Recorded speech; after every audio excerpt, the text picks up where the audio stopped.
What up, man? How's it going? How's everything?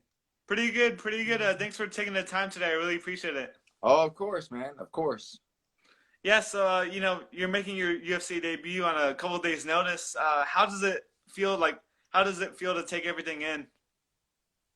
It feels right, man. It feels like this is where I belong. I knew I could compete with the best for a long time now, and I wanted to get fights and work my way up to it. But since everybody was turning me down, it was hard to get fights. Then this is the route. Take a last minute fight for the UFC and show on the world stage what I got. hmm And I'm pretty sure like a couple weeks ago you put like ready, in your Twitter and like Instagram. Like, did you initially get signed by the UFC like a month ago, or like when did you get signed by the UFC? No, I literally Thursday. This last Thursday is when I signed and sent out my contract, and they called me the day before. My manager Julian at Upgrade Management, shout out to him. He called me. He called me at Wednesday. He told me, "Hey, we got the call," but he was like, "Don't post nothing yet because it's not official." And me, I want my stuff to be signed and sent for before I make an announcement. So yeah, I literally just signed it on Wednesday, but I was already. I mean, I've been waiting and expecting a fight regardless. Uh, hmm and we were trying to get in the UFC already last minute, whether it was a 45 replacement or whatever, or a fight on any other promotion, just to build up and get fights, just to get moving, because I've been training nonstop since this quarantine started. So I was ready. Is this And fight gonna be at 135? yeah, this is a 135. Yes, sir. How's the weight cut going on such short notice? Like, are you having any trouble whatsoever? Hey, you that post when I said ready, like that hmm was like that's what's so crazy is I had no clue I was getting a call when I was, but when I said ready, like I was ready. Like my weight is on point. My weight is ahead of schedule. Nice, Nostradamus. It's crazy to hear. And with not having a fight in since 2019, obviously 2020 was like a off year for like a lot of people, especially outside the UFC. Were you kind of surprised for the UFC to call you, especially after a long layoff like that? Was I surprised to get a call? Yeah, Um, like with the year layoff. um, I wasn't surprised because everybody was turning down my fights in all the other promotions. So I wasn't surprised. I'm sure there's people that would fight me for sure. I'm sure there are, but everybody that we were calling out with bigger records than me, they would not take the fight. And so I mean, Julian at Upgrade and the whole Upgrade management team, they let them know. They let them know the situation. That me, I can fight Mhm. and I can scrap, and I've never been in a boring fight in my life. Gotcha, gotcha. And like when you broke the news, on your Instagram, you had like a lot of support, from your fans, friends, family, and I saw some fellow fighters, Trevin Jones, who's also managed by Upgrade. I think Eric Gonzalez. You had a lot of support at your back. So like, how good does it feel to have so much support going into your UFC debut? Man, it feels incredible. The support has been overwhelming. I love it. It's been overwhelming here locally for the management team, my gyms. Like it's been so amazing, and every single one of them says, "I knew this was coming. It was only a matter of time." hmm Well, what can you say about the great team over at Upgrade? Oh, they're amazing. Are you kidding me? The look at the roster we got. We got top of the Dominic line. Reyes, Brian Ortega, Jesse Strader, the Yeah, list goes we got on. yeah, the list goes on. Awesome, and we definitely have to talk about Trevin Jones. He had a great last win. What were your thoughts about his performance? Trevin's looking good, man. He's doing good. I think he's got like two first round KOs or something like that. And I mean, how can that not be good right there? You know what I'm saying? Like that's literally that's the goal. That's the goal. Hmm. What's your prediction for this fight going into Montel Jackson? Are you trying to, get a knockout of your own, or like how do you see this fight playing out? Here's the deal, man. The problem is I can only fight one way, and that is for a finish. Like I literally, my style will not allow me to outpoint somebody or try to lay and pray. Like it's not in me. If I'm in there with Hmm. somebody, I try to get them out of there. So I see myself, of course, by finish victorious. Hmm. And with the vibes to finish a fight, what song are you gonna walk out to come Saturday? Oh man, you gotta wait for that one. You gotta wait for that one. That one you gotta wait and see. I think everybody will like it though. It'll fit me. It'll fit me good. Hmm. Are you walking out to a song by Aaron Carter by any chance? No, that's my man. That's my dude. But no, I'm walking out to something a little bit more crazy. Hmm. And speaking of Aaron Carter, he's looking like very sharp under your wing. Ahead of his fight with NBA star Lamar Odom. Are you kind of surprised that that fight wasn't put on the trailer undercard of Jake Paul versus Ben Askren? No, I think they put it together like a little bit later. So that's why I'm sure on the next one they'll probably get like everybody together, but like I think the timing was off on everybody's schedules and everything like that. Hmm. And like a lot of fighters don't like the spectacle of the celebrity boxing. People say it's a joke and whatnot. But let's say you had a chance to fight a celebrity. Who would you have beef with, and who would you want to fight in a boxing ring? Oh man, dude. Oh man, you I wish you would have sent me this before. I probably got a long list. I But like to put fighters on the spot like this. let me see. Let me see. Let me think. Okay. Who? Oh man, a celebrity. Uh, man. Is there any other NBA stars that you don't like, or is there like who would you say that you like would beef with the most? I guess like or somebody that you hate. I guess. I don't see. That's the thing. I don't hate anybody, man. But I'm sure there's. You know what? I don't like people with bad attitudes, and I don't like people that don't like to work hard. So if I could think about, the thing is, I really don't care too much about them. Like I'm in my own zone. But man, if I could, oh, my boy Gio said 6'9".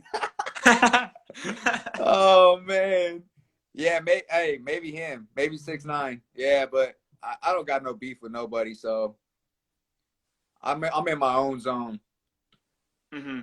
And going into this 2021 season, let's say you get the win over Montel Jackson this weekend. How many fights are you looking to have in 2021?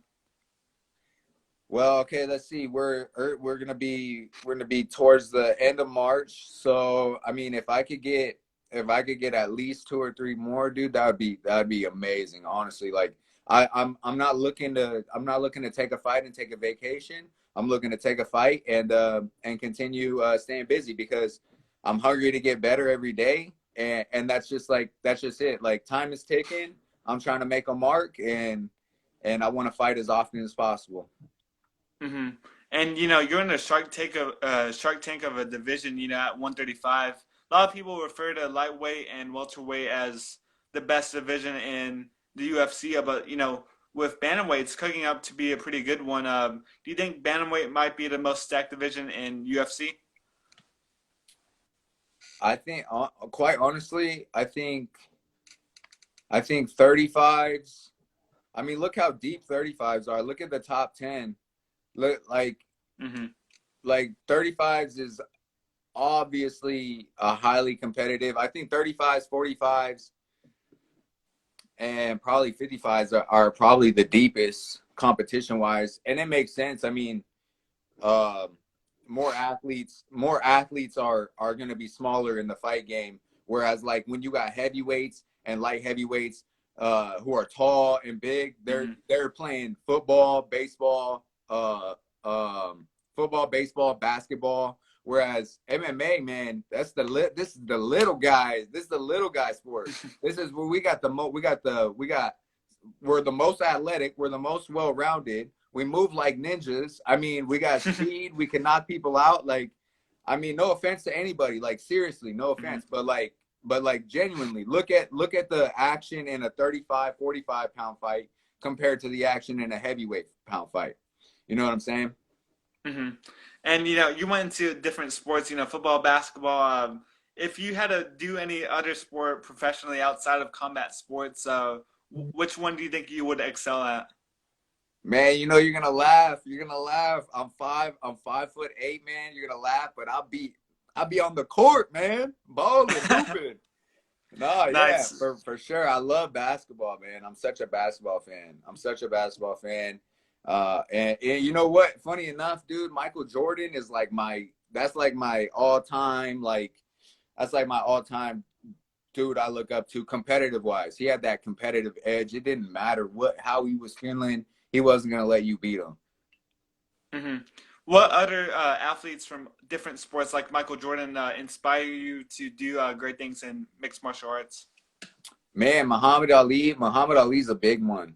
Muhammad Ali is one that I watched a lot, like even before I Mm-hmm. got in. Oh, but another one, Ramon the Diamond Deckers, man. Muay Thai, dude. I was watching that dude in high school, and I was learning from him, watching his fights before I even really started Muay Thai. Like I was right there, about to start Muay Thai, and I was watching Ramon the Diamond Deckers, and another one, man, my coach Brian Peterson. He's a incredible athlete, and another one, my kickboxing coach Pete Sugarfoot Cunningham, 8-time world kickboxing champion. That dude's a maniac, man. He's in a bunch of movies. He's in 8-time world champ. Are you kidding me? Dude used to Mm-hmm. fight 12 times in a year. Wow, that's Crazy. crazy. Would you want to like dive into the movie industry after like your MMA career is all said and done? I would love to, man. And true, why wait? Why wait till it's over? I can juggle all kinds of things, man. I could do this, train full time. I'm gonna train Aaron Carter to fight Lamar Odom. I mean, acting, whatever, acting, modeling. If somebody's got if someone's got something for me, I can do it. I'm down for it. To put you back like right on the spot, if you had to have a movie made about you, like just the biography of Jesse Strader, what celebrity actor would you want to play you in the movie? Man, you know what? Okay, hold on. Let me see. Let me see some of these answers because I got one in mind. But let me see one of these. Let me see some of these answers here. What do you guys think? What do you guys think on this live? I would say maybe like Ryan Reynolds, but that Right? Oh, that's just that's just a guess, honestly. you know what I heard? You know what? A lot of people say. They say, what's his name? Mark Wahlberg. Marky Mark. Nice, nice. Yeah. That's a Hey, good one. Mark Wahlberg's dope, man. Mark Wahlberg's the man. So I would for sure. That would be sick. Hmm. And again, like going back to the 135 division, there's a lot of top talent, not just in the UFC, but outside of it. You have Mighty Mouse. He competes at 135 pounds. Juan Archuleta, Kyoji Horiguchi, Peter Yan, Aljamain Sterling. Besides yourself, who do you think is the best 135 pounder in the world? Um, I think right now, it's probably Jan, I would say. But the UFC has a very tight top five, I think, in my opinion. Hmm.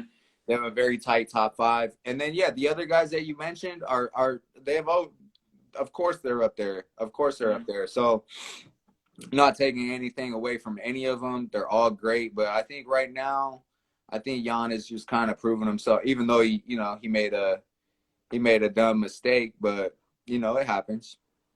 Hmm. What did you think about that dumb mistake? Like with Jan, there's so much controversy and there's like a lot of hate going towards Aljo, and a lot of people thought that he faked it. What's your 2 cents on all of this? So I think he, what I think, honestly, my honest opinion is like he might have been as much as he looks composed, it's kind of got that Russian stoic face look. But in my opinion, only to make a mistake like that, to make a mistake that big, it kind of tells me that he was also kind of not so focused in the fight. He was also maybe had some nerves going on, and maybe he didn't. But that's my take on it because it was such a blatant, like he was on a knee like that, and he was Mhm. looking, asking for questions, asking for answers, but like it was a it was an obvious terrible mistake.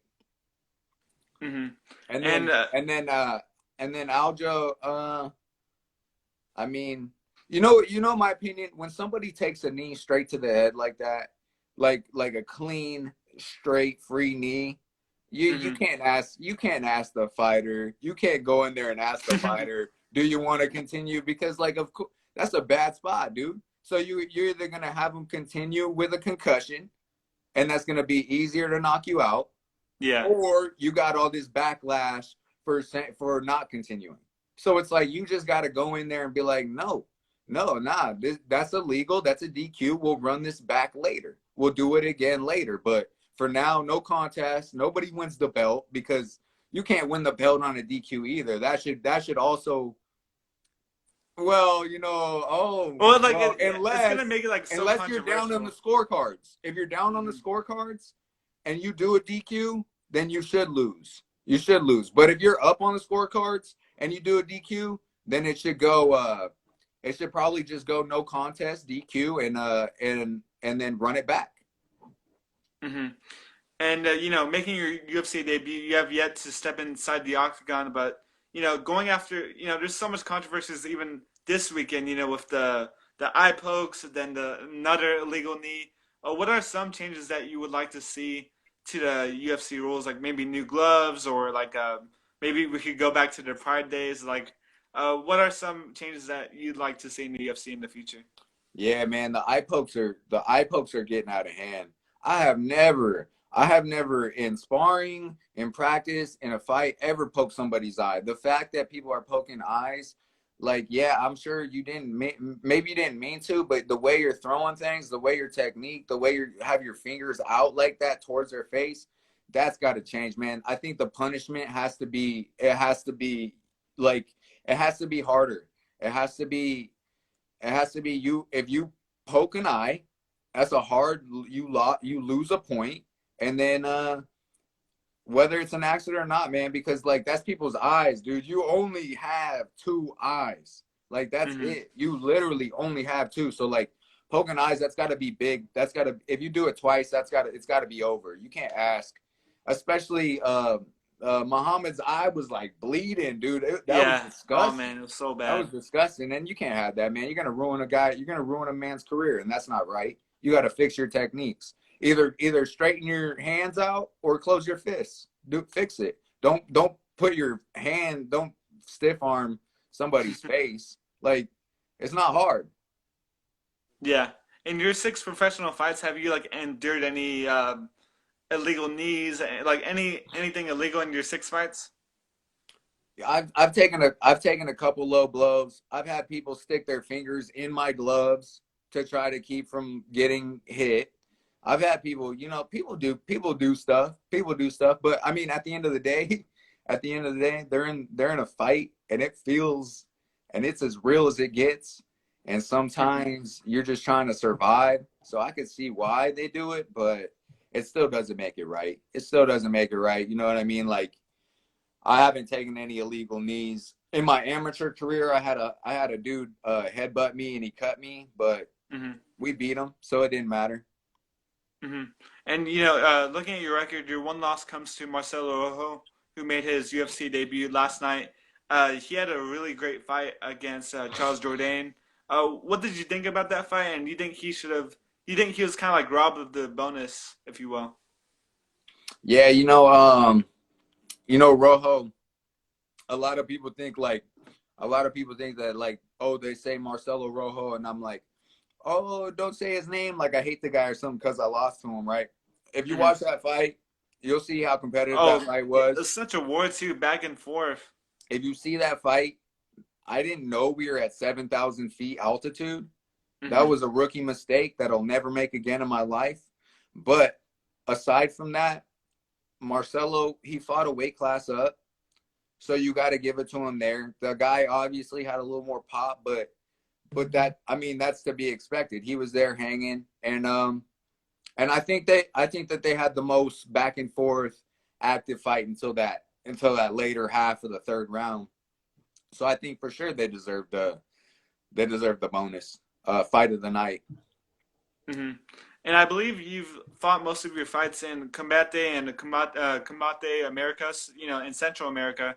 And your next fight's going to be at the UFC Apex. Are you kind of disappointed that this one's not at Fire Island, or do you kind of prefer Vegas? Are you kidding me, man? I'm not. Hey, I'm not disappointed to fight in the UFC at all. We could be fighting, man. We could come. You could come to my backyard. We'll put on a show. UFC. You know, as long as we got the UFC people, the UFC octagon. I don't care where it is. Hmm. Are you going to do anything in Vegas this time around? You know, we gotta stay quarantined and stuff out there while we're out there. But once I'm like released after the fight, I'm gonna go kick it with my family, hang out with my brother, sister, my parents, my girl, and all the people that are gonna come out and just hang out, man. So like all the supporters. So we're gonna find probably go eat some good food and just hang out, celebrate a victory. Hmm. Do you think the UFC will eventually come to my home state of Texas? Like, do you think that's what's next? To get fans out there back. I'll tell you what, man. I would love if the UFC went to Texas and I could get on the card and we could fight at the Dallas Cowboys Stadium. I would I'm an love that. hour away from there, man. That'll I be would awesome. love that. That would be awesome. I'm a Dallas Cowboys fan. I've been one. Hmm. Obviously now my brother works for the Atlanta Falcons, so that's my bro. So I'm gonna rep the Atlanta Falcons now. But I would still love to fight at Dallas at the Dallas Cowboys Stadium. Does your brother play for the Falcons? He's the strength and conditioning coach. Oh, okay, okay. Yeah. Hey, that's so cool though. That's so cool. Yeah, that's my bro right there, man. He's worked hard. It runs in the family. Hmm. Other than the Cowboy Stadium, what would be your fight, like your dream fight destination? Man, I think everybody kind of wants to fight at Madison Square Garden, Hmm. and also I want to fight at a huge football stadium like soccer, like football. I want to fight at one of those because that's those are massive in Europe and everything. I would love to do that. Hmm. And one final question from me: what message would you like to send to the UFC bantamweights after a win this weekend? That I'm here and I'm coming. Awesome. Well, thanks, Jesse, so much for the time. Is there anything that you wanted to say to the fans out there watching? I just want to say shout out to Upgrade Management, my gym SoCal 5 Factory in Palmdale. Represent Antelope Valley. I want to say shout out to Peterson Grapplers in Valencia.